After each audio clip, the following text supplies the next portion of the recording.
Hi, Jared. Hi, Ruschell. Great to be with you. Good to have you here. So how many months or years will struggling companies remain understaffed? Well, right now, the experience of getting staffed up seems like an impossibility, and there seems to be no end in sight.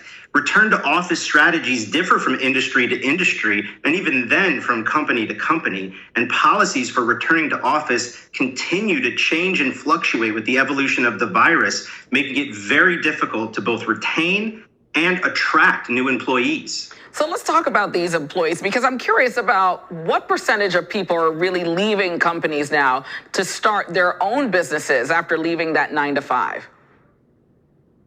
Well, the amount of individuals that are leaving organizations is about 1 in 3. We found that most companies in 2021 turned over about a third of their staff. And that's a pretty dramatic number. The amount of people who are then hanging a shingle to start their own business is often measured by the amount of individuals that are contracting. The amount of Americans, particularly New Yorkers, who have shifted from full-time permanent positions into contract positions during the pandemic is extreme. And there are lots of opportunities for contract staffing right now in the job market. Why do you think people feel that way? Is it because they want a different type of work-life balance, or is it because their employer isn't flexible enough? What is the reason, you think?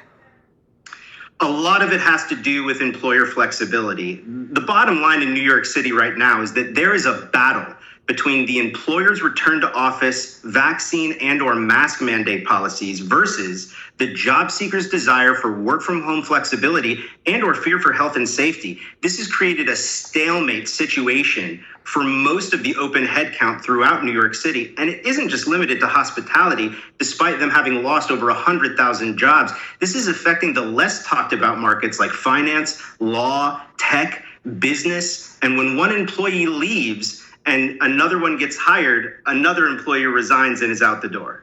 So what is next now for the workforce then, since you're seeing that? And are people leaving permanently?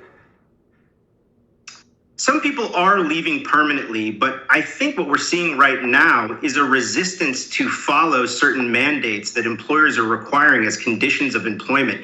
We conducted a survey of about 500 active job seekers in New York City and found that a whopping 1 in 4 would not get vaccinated as a condition of employment.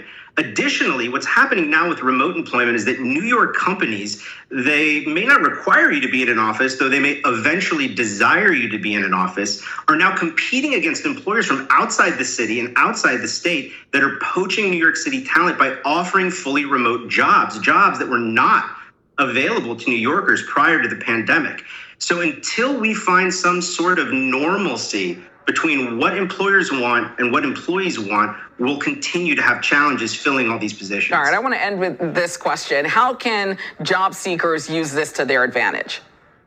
It's a great question, Ruschell. And enterprising job seekers can and will use this moment in time as an advantage to negotiate all sorts of desired outcomes when taking a new position. My first piece of advice is know your worth. And the best way to know how your compensation stacks up against peers is by working with a talent agent who specializes in your area of discipline. So whether you're a cybersecurity professional or a hostess and server, there are talent agencies out there that focus on placing professionals like you. Second, and this is an important one, go fully to market with your career. Don't just dip your toe in the water. Most active job seekers are entertaining 2 to 3 offers concurrently when they fully go to market with their job search. Get the most out of your search by having multiple competing offers that can be used as leverage to negotiate the best financial outcome for you and your family. All right. And the last thing, don't be afraid of contract work. Right. Because there's tons of it out there. Right. I was thinking that too. Okay, Jared, thank you.